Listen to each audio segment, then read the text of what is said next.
extends to the whole family. Learn more at calvaryhospital.org.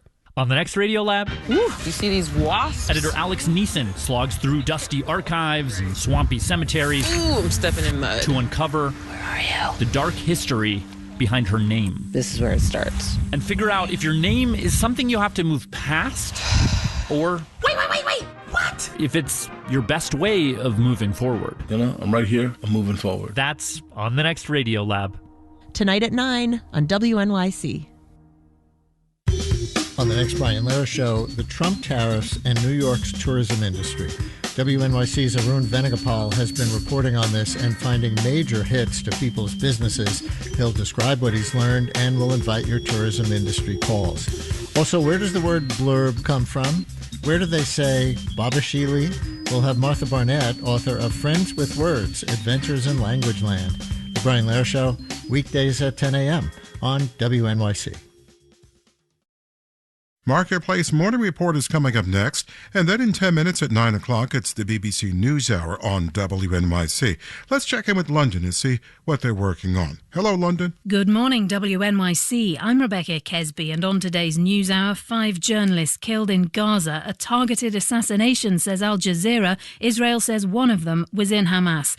How the US government wants to charge chip companies export tax, and what makes an iconic design for a superhero.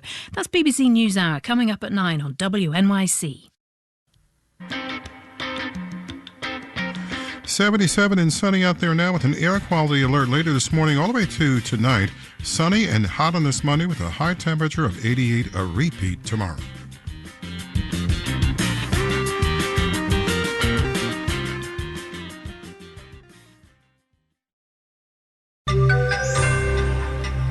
Some big AI chip makers will pay the U.S. government a major cut of their sales to China. Marketplace Morning Report is supported by Progressive Insurance, helping protect small businesses with a variety of coverages like general liability, workers' compensation, and commercial auto. More at progressivecommercial.com. I'm David Brancaccio in Los Angeles. 2 American microchip makers have agreed to give the U.S. government a cut of their sales in China. Marketplace's Nancy Marshall-Genzer has details on this unusual agreement. Chipmakers NVIDIA and AMD will be sending 15% of the revenues from selling computer chips in China to the U.S. Treasury. This was first reported by the Financial Times, which goes on to say the 2 companies made the deal in order to obtain export licenses to sell in China, and the licenses were issued shortly after the agreement. The licenses will be for chips NVIDIA and AMD designed specifically for China.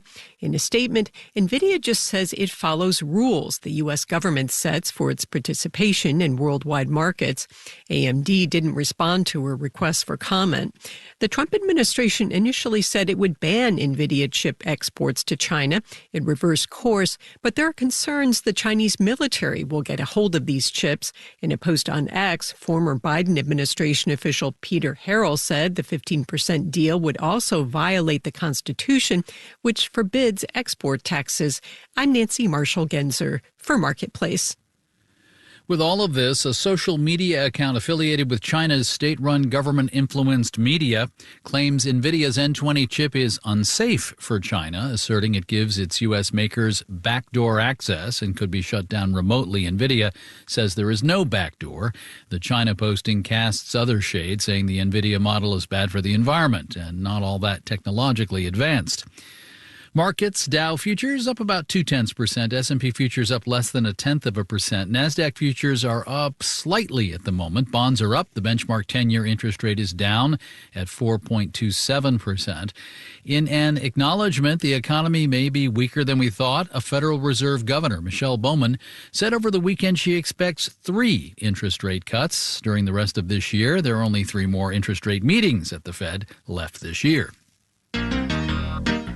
Marketplace Morning Report is supported by Bitwarden Password Manager. From family vacations to last-minute getaways, Bitwarden is designed to support secure access to accounts when booking travel from any device at any time. Learn more at bitwarden.com. And by the United States Postal Service, offering stamps for purchase at over 40,000 supermarkets and drugstores and at wholesale clubs, Costco, Walmart, Sam's Club, and BJ's. Tomorrow we'll get the government's monthly report on inflation, the Consumer Price Index, which is linked to all sorts of cost of living related matters, including the yearly adjustment to Social Security payments. Now, this spring, the Bureau of Labor Statistics announced it would stop gathering data in 3 parts of the country: Provo, Utah, Lincoln, Nebraska, and Buffalo, New York. That last one is the 49th largest metro area in the country. The BLS says the cuts are about available resources. Will anyone miss the data? Russell Weaver is research director at Cornell University's School of Industrial and Labor Relations and a quantitative geographer. Welcome. Thank you for having me. What's your sense of why the Bureau of Labor Statistics is going to now bypass places like Buffalo, Lincoln, Nebraska, Provo, Utah? Do you have any sense of why they're picking on those places? Well, interestingly, there was no justification. There was a supplementary release a couple of weeks after the initial notice saying that researchers at the Bureau had engaged in statistical simulations. The claim was basically made that research had been done that showed in Buffalo, Lincoln, and Provo, Utah, that actual numbers through data collection did not differ very markedly from the numbers that they were imputing for that same time period using their statistical techniques. And so we fully understand this affects Consumer Price Index or more than the CPI?